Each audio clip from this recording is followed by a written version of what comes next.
Je m'appelle Maria Elena Ramos et je suis chargée de recherche à IRSTEA. IRSTEA est un centre de recherche appliquée français où nous menons des recherches dans les domaines de l'eau, de l'aménagement des territoires et tout ce qui est écotechnologie innovante pour les secteurs de l'agriculture et d'autres secteurs industriels. Nous, on s'intéresse au débit des rivières.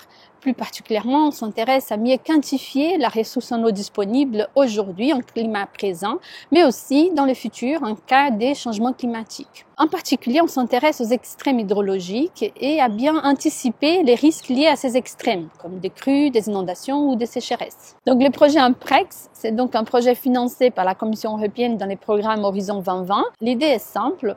Il s'agit d'apprendre avec les événements extrêmes d'aujourd'hui et nos pratiques actuelles de gestion du risque pour mieux anticiper notre réponse à ces événements hydrologiques de demain. Ces projets se basent sur plusieurs cas concrets d'application dans les secteurs de l'eau et impliquent des secteurs tels que la protection aux inondations, l'agriculture, la navigation ou les secteurs hydroélectriques avec lesquels je travaille le plus étroitement.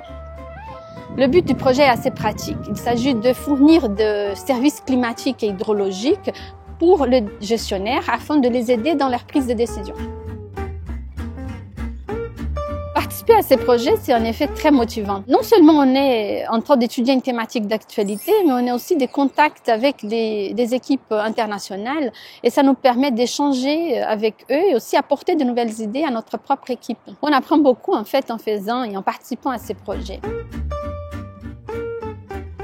D'après mon expérience, le crucial était d'avoir un bon consortium avec des gens avec qui on pouvait compter pour monter la partie scientifique, les parties techniques et puis tout ce qui est niveau innovation qu'on peut apporter au projet, mais aussi d'avoir un partenaire qui s'occupait d'une partie plus administrative, du montage notamment de work package de management par exemple, et ça nous permet aussi de se focaliser plus sur la partie scientifique, sachant qu'il y aura un cabinet qui s'occuperait d'une partie plus gestion et management du projet. Avoir un bon réseau international, c'est important. S'insérer dans ces réseaux et montrer que vous pouvez apporter des choses sur la thématique. Après, décider si on va dans un projet en tant que partenaire ou en tant que coordinateur dépend de plusieurs facteurs, de l'appui administratif que vous avez dans votre propre organisme, de ces soutiens-là, mais aussi des thématiques qui sont traitées par les projets. Si vous pensez que vous pouvez coordonner tous les apports individuels des partenaires, donc allez-y, il faut y aller comme coordinateur sans doute. Si après le projet a une thématique très vaste et que votre apport n'est que sur une partie spécifique, il vaut mieux participer à mon avis comme partenaire, voire même work package leader si c'est le cas. Je pense qu'il n'y a pas une recette pour être porteur d'un projet, mais il y a quand même quelques ingrédients qui à mon avis sont importants. Comme par exemple avoir un bon consortium avec des personnes avec lesquelles vous pouvez compter, un mélange de partenaires expérimentés mais aussi des partenaires débutants, avoir l'appui administratif de votre propre organisme ou d'entreprises externes et aussi avoir l'énergie de le porter du début jusqu'à la fin.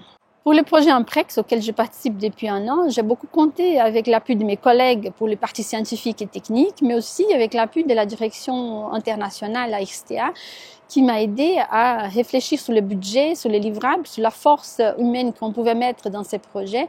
Et ça, effectivement, a été très efficace pour le montage. Pour les gens qui souhaitent participer activement d'un projet, voire même être leader d'un projet, mon premier conseil, c'est d'aller vers les gens.